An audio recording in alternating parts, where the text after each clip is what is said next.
bouchon de champagne et je tressaille depuis ma chaise haute. Autour de moi, tout le monde se réjouit. J'ignore la raison de cette euphorie. Je sais seulement que quelque chose d'important est marqué dans le journal.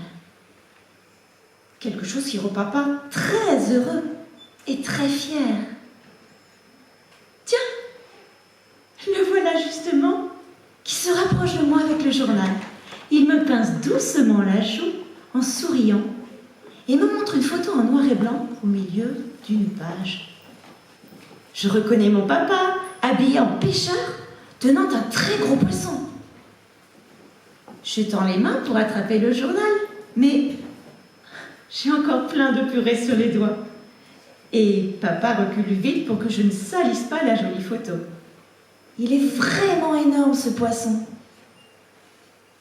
Maman sort encore des petits gâteaux de leurs emballages. Elle les dispose gaiement dans de grands plats qu'elle apporte ensuite sur la table basse du salon. Au passage, elle me donne même un biscuit à sucer et me laisse trottiner dans mon trotteur sur la moquette du salon. Tous ces adultes qui discutent avec leurs joues rouges et luisantes. Je trouve ça rigolo de leur tourner autour. Je reçois les encouragements et des sourires. Je reconnais tonton et tata à leur rire dodu. Mais tous n'en ont qu'après mon papa. Et je suis très déçue quand maman me prend dans les bras pour aller me coucher. Faut dire que j'ai de l'avance sur tout le monde. Je suis déjà en pyjama. Je m'endors en regardant des lapins et des carottes tourner au-dessus de ma tête, accompagnée d'une jolie musique. Et je rêve que j'attrape un gros lapin. Un aussi gros lapin que le poisson de papa. Un plus gros, même. Elle verra maman. Comme je suis une petite fille courageuse. J'ai pas peur des suppositoires, ni des lapins qui tournent au-dessus de ma tête, ni même du gros ours avec ses yeux qui brillent dans la nuit, et qui est assis sur la commode à côté de mon lit à barreaux. Moi aussi, un jour, j'aurai ma photo dans le journal. Ça n'a pas été long. À peine 3 ans et demi et me voilà en première page du journal. Sans poisson, ni lapin. Juste moi, ma frimousse, mes bouclettes blondes et mes petites dents bien rondes. Je fais un sourire de princesse, assise sur un tabouret. Derrière moi, on ne voit pas très bien le décor bleu avec des nuages, ni le beau bouquet de fleurs jaunes que je tiens entre mes mains pour faire plaisir aux photographes du magasin. Mais, sans vouloir me vanter, c'est la plus jolie photo du journal. Ce qui me contrarie un peu, c'est que maman aussi est en photo. Mais elle, on ne peut pas dire qu'elle soit à son avantage.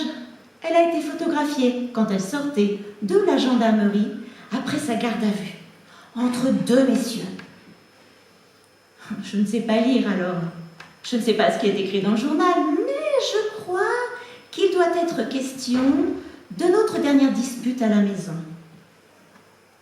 C'est pas de la faute à maman si je suis tombée en bas des escaliers. Elle était énervée parce que je n'aime pas manger ce qu'il y a dans mon assiette et que je hurle à vous percer les tympans. Je hurle si fort que même les voisins qui habitent la maison juste à côté m'entendent depuis leur salle de bain et que je les réveille presque toutes les nuits. Oui, la nuit je hurle parce que je ne peux pas dormir sans lumière et que j'ai mal partout où maman a tapé. Papa, lui, il est sur la route avec le gros camion frigorifique. Il rentre le vendredi soir quand maman est toute gentille. Mais elle n'aime pas qu'il reparte le lundi matin. Ça la met de mauvaise humeur et elle recommence à s'énerver après moi. Quand elle tape trop fort et que je perds connaissance, elle nous réveille avec des bisous et des caresses. Et s'excuse de m'avoir fait du mal, tout en m'expliquant que je l'ai bien mérité. C'est pour ça que je suis dans le journal. Parce que jeudi dernier, j'ai vraiment pas été sage. J'aurais dû faire un effort et manger mes épinards. Ce n'est pas parce que j'avais vomi dans mon assiette en avalant une première cuillerée qu'il fallait renoncer. Après tout, elle était bien bonne, maman, de prendre le temps de me nourrir. Elle aurait pu aussi me laisser encore toute seule depuis ma chambre, une journée entière, sans chauffage et sans lumière, avec juste une culotte et un maillot de corps. Mais voilà, sans doute que j'avais très envie d'être en photo dans le journal. Alors, quand j'ai basculé de ma chaise en arrière et que je me suis cogné la tête contre le carrelage parce que maman m'a giflé trop fort, je me suis dit que c'était bien parti pour moi. Maman a vraiment été formidable en imaginant cette mise en scène dans l'escalier pour faire croire à un accident. Sinon, j'avais pas le droit à la page 1, mais à la page 10, rubrique nécrologie. Elle m'a poussé du pied jusqu'à la porte de la cave et puis, d'un petit coup de talon, elle m'a envoyé chercher des bières pour papa. Hop! La jolie roulade! À ce moment-là, j'ai pas senti grand-chose, vu que j'étais déjà presque morte. Et voilà comment, en province, on devient le fait épatant d'une zone pavillonnaire sans poisson ni lapin. Il suffit d'une maman avec un peu d'imagination, une maman qui espère convaincre les gendarmes avec sa comptine et qui veut vite rentrer chez elle pour regarder Sophie Davant à la télévision. Moi, ça ne me dérange pas qu'il conclue à l'accident et décide de relâcher ma maman.